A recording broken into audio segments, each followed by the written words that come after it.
parched and barren landscape of Gilead where the sun blazed mercilessly, a figure arose destined for greatness as one of the most esteemed prophets in the annals of human history. This man was Elijah, a Tishbite, whose renown did not rely on written records. Rather, his narrative resonated louder than the victories of many rulers during the 9th century BC. Elijah emerged as a lighthouse of truth, courageously opposing kings and rejuvenating faith in a realm shrouded in spiritual darkness. His essential role in the divine scheme was evident, as prophesied in Malachi 4:5. "Behold, I will send you Elijah the prophet before the great and dreadful day of the Lord." This prophecy echoed in the hearts of many, all awaiting the return of this divine messenger. Although the Bible affirms that he hailed from Gilead, little is known about Elijah's lineage or family, which only deepens the intrigue surrounding this significant prophet. Elijah was not merely a man of words, his physical stamina was exceptional. The biblical account in 1 Kings 17:1 highlights his bold proclamation to King Ahab about an impending drought. By merely speaking, he invoked a powerful drought, and when he outran Ahab's chariot from Mount Carmel to Jezreel, he displayed remarkable vigor. His journey was marked by miraculous events and divine guidance. After his confrontation with Ahab, God directed him to the brook of Cherith, where he was miraculously nourished by ravens. As the brook dried up, God's providence led him to Zarephath, where a widow welcomed him, fulfilling the prophecy noted in Luke 4:26. During his time there, Elijah exemplified God's might by providing continuous sustenance in a time of need. In Luke 17:8-10, we find a parable reflecting the humility and commitment of a servant, echoing Elijah's own path as a prophet who, despite his stature, remained a devoted servant of God. Elijah's narrative takes us on an extraordinary journey filled with faith and miracles, traversing the valleys of Gilead and the territories of Samaria and Galilee, imparting timeless lessons on obedience and trust in the Almighty. As Elijah journeyed through a certain village, he encountered 10 lepers who, marginalized and desperate, cried out for mercy from Jesus, imploring for healing.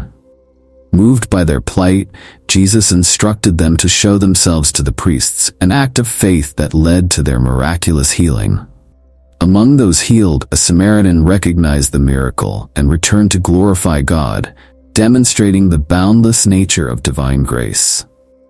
Upon arriving in Zarephath, Elijah encountered a widow grappling with extreme scarcity. Her last resources of flour and oil were nearly depleted, yet Elijah brought a message of hope, first asking for a piece of bread and assuring her that her supplies would not run out until the rains returned. This promise tested the widow's faith, forcing her to choose whether to trust in God's provision. Tragically, her son fell gravely ill, plunging her into despair. And she confronted Elijah, embodying the anguish and suffering humans often face. Moved by compassion and confidence in God's power, Elijah interceded for the boy, taking him to his room. He earnestly cried out to God, stretching himself over the lifeless child in fervent supplication. In a moment of divine intervention, life surged back into the boy, and the mother, witnessing this miraculous revival, recognized Elijah as a true prophet of God, affirming his mission and illustrating God's mercy in the darkest of times. The widow's faith was reignited, and the miracle stood as a testament to God's presence and power. Elijah's challenges did not cease. On Mount Carmel, he confronted another significant trial. With the land ravaged by drought, God commanded him to present himself to Ahab, promising that rain would return. This moment set the stage for one of the most intense clashes between genuine faith and rampant idolatry. Ahab, meanwhile, faced severe famine in Samaria, with Obadiah, a devout servant of the Lord, playing a critical role in hiding God's prophets from Jezebel's violent purges. Fully aware of the dangers, Elijah courageously pursued the divine command to confront Ahab. Elijah's life journey unfolded a series of faith-driven episodes, from the miraculous provisions in the widow's home to the pivotal showdown on Mount Carmel, revealing a pattern of reliance on God. Despite the severe drought affecting the land, Ahab and Obadiah divided the territories in a desperate attempt to save their remaining livestock. Each leader sought pasture, with Ahab taking one path, while Obadiah ventured another. In an unexpected turn, Obadiah encountered Elijah, and upon recognizing the prophet, he expressed both reverence and fear, knowing Ahab's relentless pursuit of Elijah. Obadiah, a man of faith since his youth, revealed to Elijah how he had protected the Lord's prophets, risking his life against Jezebel's wrath. Although his loyalty to God remained unwavering, the palpable fear of Ahab's reprisals weighed heavily on him. Elijah reassured Obadiah that he would indeed present himself to Ahab, signifying more than just a meeting. It was a confrontation of faith, a precursor to an even greater challenge that lay ahead on Mount Carmel. Obadiah obeyed Elijah and informed Ahab of the prophet's presence. Upon meeting Elijah, Ahab accused him of being the source of Israel's calamities. Elijah boldly countered, revealing that the true cause of the nation's plight was the idolatry and disobedience prevalent among the people. He then proposed a definitive challenge on Mount Carmel, inviting all of Israel, along with the 450 prophets of Baal and the 400 prophets of Asherah, to gather. This was not merely an invitation, but a call for the people to determine whom they would truly serve, the Lord or Baal. On Mount Carmel, in front of a divided crowd, Elijah posed a clear choice to the people: to follow the Lord or Baal. His message was straightforward, urging the people to make a definitive decision. The test he proposed was powerful, yet simple. 2 bulls would be prepared, one for the prophets of Baal and one for himself, and only the true God would respond with fire from heaven. Realizing the seriousness of the challenge, the people agreed to this test. Elijah instructed the prophets of Baal to select and prepare their bull, calling upon their God to ignite the fire. This moment was pivotal. Not merely a test of divine power, but a confrontation against the idolatrous practices that had infiltrated Israel. The prophets of Baal, in a state of desperation, cried out to their deity from dawn until noon, yet their prayers went unanswered. Amidst their fruitless cries, they resorted to extreme rituals, even marking their bodies in hopes of invoking a divine response. Amidst their futile efforts, Elijah mocked their God, suggesting that perhaps Baal was occupied or far away. Their desperation grew, but neither their loud cries nor their self-harming rituals garnered any reply. Then Elijah called the people closer, and before all, he repaired the altar of the Lord that had been neglected, using 12 stones to symbolize the 12 tribes of Israel. This act underscored the unity and spiritual heritage of the people. With meticulous care, Elijah prepared his sacrifice, laying the wood and the butchered bull. He even commanded that water be poured over the altar, not once, but 3 times, saturating the sacrifice and the wood, amplifying the challenge. At the moment of sacrifice, Elijah prayed to God, not just for a supernatural answer, but also for the people's hearts to return to him. Then the fire of the Lord descended, consuming the burnt offering, the wood, the stones, and even the water in the trench. Faced with this miraculous event, the people recognized the Lord's sovereignty, crying out in unison, "The Lord, He is God." In a decisive act of justice, Elijah commanded that the prophets of Baal be taken to the Kishon Valley, where they were executed. This act symbolized the eradication of idolatry and a restoration of Israel's commitment to the Lord. Following this monumental victory, Elijah informed Ahab of the impending rain. While Ahab retreated, Elijah climbed to the summit of Carmel, humbling himself in prayer as he awaited the promised rain. After 7 attempts by his servant to find any sign of rain, finally, a small cloud appeared on the horizon, signaling the long-awaited change. Soon the skies darkened and a torrential downpour soaked the land, a tangible manifestation of God's mercy and power. Yet, Elijah's triumph on Carmel had dire repercussions. A furious Jezebel, enraged by the defeat of her prophets, issued a death threat against Elijah, forcing him to flee for his life. Feeling despondent and fearful, Elijah embarked on a lonely journey to Beersheba in Judah, leaving behind his servant. Exhausted and in despair, he sought refuge in the wilderness. In his solitude, Elijah expressed a desire to die, feeling overwhelmed and incapable of continuing. This moment of vulnerability revealed his humanity, showcasing the feelings of hopelessness that everyone experiences at times. In the wilderness, Elijah found shelter under a broom tree. In his greatest moment of despair, an angel of the Lord visited him, providing sustenance and comfort. The angel brought him bread baked over hot coals and a jar of water, symbols not only of physical sustenance but also of God's unwavering presence and care. During the second visit, the angel encouraged Elijah to eat, for a journey lay ahead. With the strength gained from this divine nourishment, Elijah traveled for 40 days and 40 nights to Horeb, the mountain of God. At Horeb, Elijah encountered the Lord, and in his conversation, he expressed feelings of isolation and despair, believing he was the only faithful servant left. God's response was not through grand displays of power like the mighty wind, earthquake, or fire, but rather in a gentle whisper, a profound reminder of God's presence amid chaos. In this quiet moment, God reassured Elijah, revealing the next steps in his mission. He instructed him to anoint new kings and a successor, Elisha, ensuring the continuation of his prophetic legacy. God also revealed that Elijah was not alone. There were still 7,000 in Israel who had not bowed to Baal. Elijah's story embodies the profound journey of faith and reliance on God.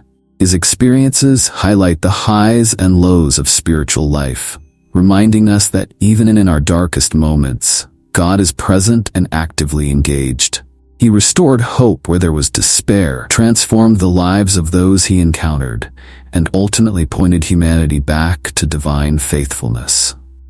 As we reflect on Elijah's life and his unwavering commitment to God, we are invited to examine our own faith journeys, recognizing that even amid trials and uncertainties, God's hand is at work, guiding and sustaining us in every season of life. The narrative surrounding Ahab and his subsequent generations is a profound testimony to the consequences of sin and the relentless call of God for repentance and righteousness. As Ahab's reign came to a close, the stark reality of divine judgment loomed over his lineage. The prophetic declaration, delivered by Elijah, a vivid portrayal of the fate that awaited those who defied God, was not merely a cautionary tale but a vivid reminder of God's unwavering justice. The fate of those who died in the city versus the fields symbolized the inevitable judgment that would befall the unrepentant, illustrating the severity of God's response to idolatry and corruption. Despite Ahab's grievous sins, the fleeting moment of genuine repentance marked a turning point in the divine narrative. By tearing his garments and donning sackcloth, Ahab signaled a recognition of his wrongdoing, an acknowledgement that reverberated through the heavens. This act of mourning and humility caught the attention of God, showcasing his infinite mercy and willingness to postpone judgment in light of sincere repentance.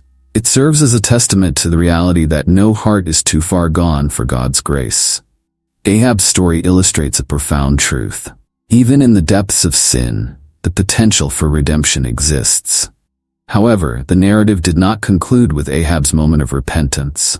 The emergence of his son, Ahaziah, set the stage for a new chapter of disobedience and idolatry.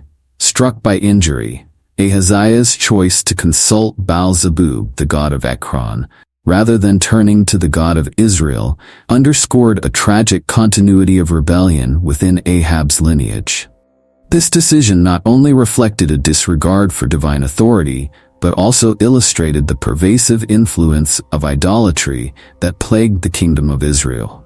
In a decisive moment, God directed Elijah, his faithful prophet, to confront the king's messengers. This confrontation is emblematic of God's active engagement in human affairs, asserting his authority even in the face of royal opposition. The encounter also highlights the role of true prophets, who fearlessly deliver God's message, regardless of the potential backlash. Elijah's directive to challenge Ahaziah's decisions reinforces the notion that divine truth must prevail over earthly power, a principle that echoes through generations. Upon receiving Elijah's message that Ahaziah would not recover from his illness, one cannot help but reflect on the profound implications of the king's actions. His choice to seek counsel from pagan gods was not merely a personal failure, but a systemic breakdown of faith within the leadership of Israel. When the messengers returned with Elijah's pronouncement, Ahaziah's inquiry into the identity of the prophet reveals a critical turning point. The moment he recognized Elijah's role, it became clear that God's prophetic voice would not be silenced, even in the face of royal authority. In a desperate attempt to reassert his power, Ahaziah dispatched a captain and 50 men to arrest Elijah. This act, steeped in hubris, was met with swift divine retribution. Elijah's declaration that fire would consume the captain and his men underscored a powerful truth. God's authority is unassailable. When fire rained down, it served as a stark reminder to both Ahaziah and the nation of Israel that rebellion against God carries severe consequences. Yet, as the story unfolded, it was the humility of the third captain that illuminated a path of grace amidst confrontation. Recognizing the power of God that Elijah embodied, the captain approached with reverence and supplication, pleading for mercy. This moment encapsulates a profound lesson.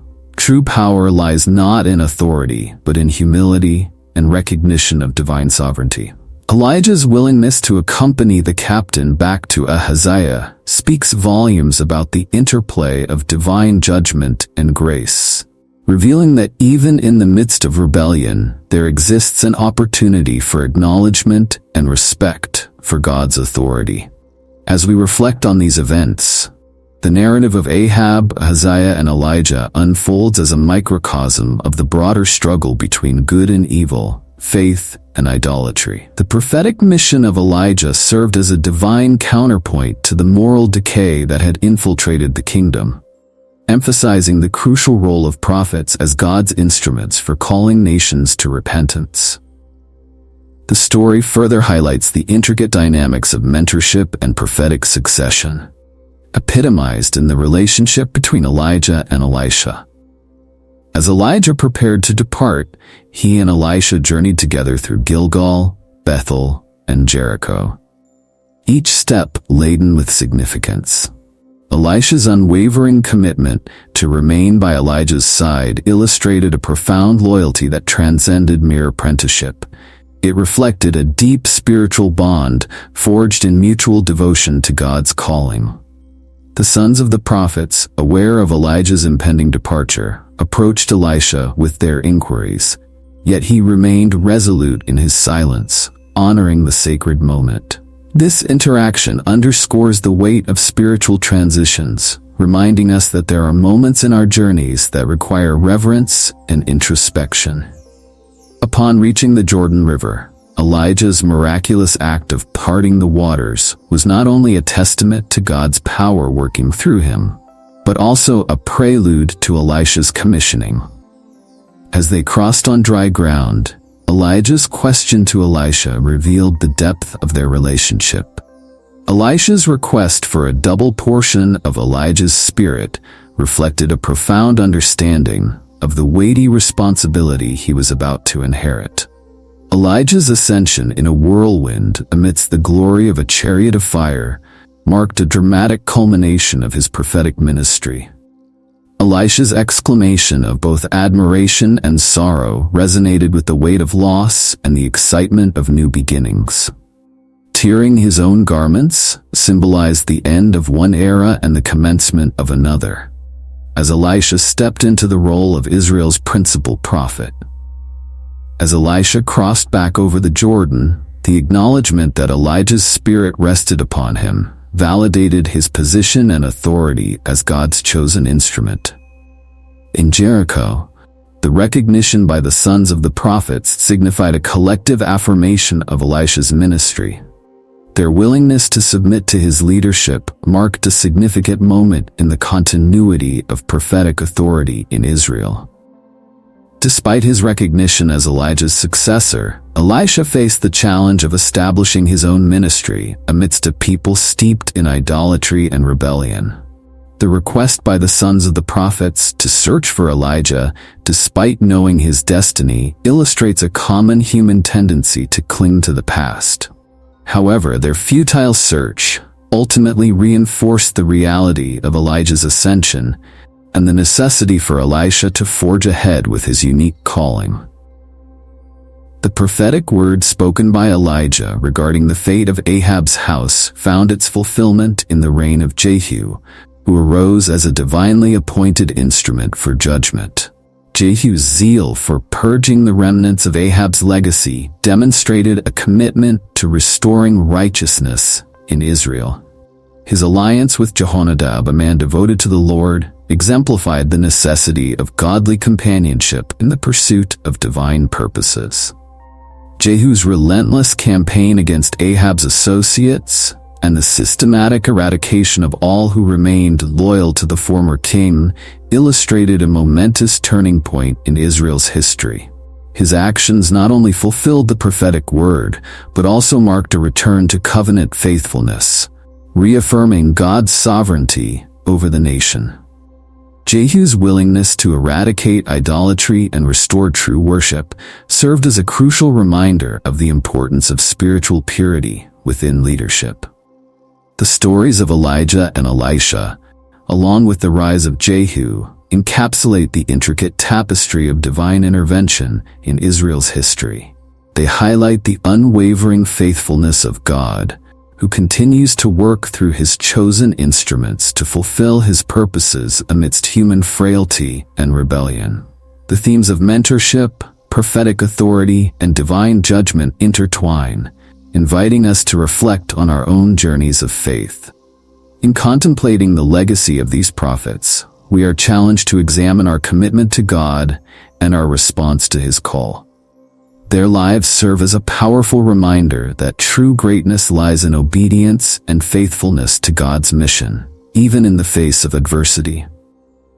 Elijah and Elisha's examples compel us to stand firm in our convictions, advocating for righteousness in a world increasingly swayed by moral ambiguity. As we navigate our spiritual journeys, we are called to embody the principles exemplified by these prophets: persistent prayer, genuine humility, and unwavering trust in God's faithfulness. Their stories assure us that, like them, we are not alone in our trials. God is present, ready to renew our strength and guide us forward. In moments of deep despair and loneliness, both Elijah and Elisha experienced the comforting presence of God, reminding us that divine companionship transcends the challenges we face. The miracles performed through their hands, whether acts of judgment or mercy, illustrate that God's power operates not only in the realm of the miraculous, but also in the ordinary aspects of life. Elisha's ministry, characterized by compassion and provision for the needs of the people, emphasizes that God's power manifests in ways that uplift and restore. From the purification of Jericho's waters to the multiplication of the widow's oil, Elisha's actions remind us that divine intervention often comes in forms that reflect God's love and care for humanity. The narrative of Elijah and Elisha ultimately invites us to engage in mentorship and discipleship within our own communities of faith. Just as Elijah invested in Elisha, we too are called to share our wisdom, experiences, and insights with those around us, fostering a legacy of faith that can endure for generations to come. The continuity of God's mission relies on our willingness to pass on the truths we have learned and the faith we have cultivated. Furthermore, their lives beckon us to recognize God's sovereignty over every aspect of our existence. In times of uncertainty and moral confusion, we are reminded that God is actively involved, working all things for good. The prophetic call to repentance that reverberated through the ages serves as a timeless reminder that we must continually seek God's face, acknowledging our shortcomings while embracing His grace. In conclusion, the narratives surrounding Elijah, Elisha, Ahab, and Jehu illustrate a profound truth. God remains faithful to His covenant, calling His people to repentance and righteousness. The legacies of these prophets challenge us to examine our own faith journeys, encouraging us to respond to God's call with humility, obedience, and unwavering faith. As we walk in the footsteps of these prophetic giants, may we be inspired to serve God wholeheartedly, bearing witness to His love and truth in a world longing for hope and redemption.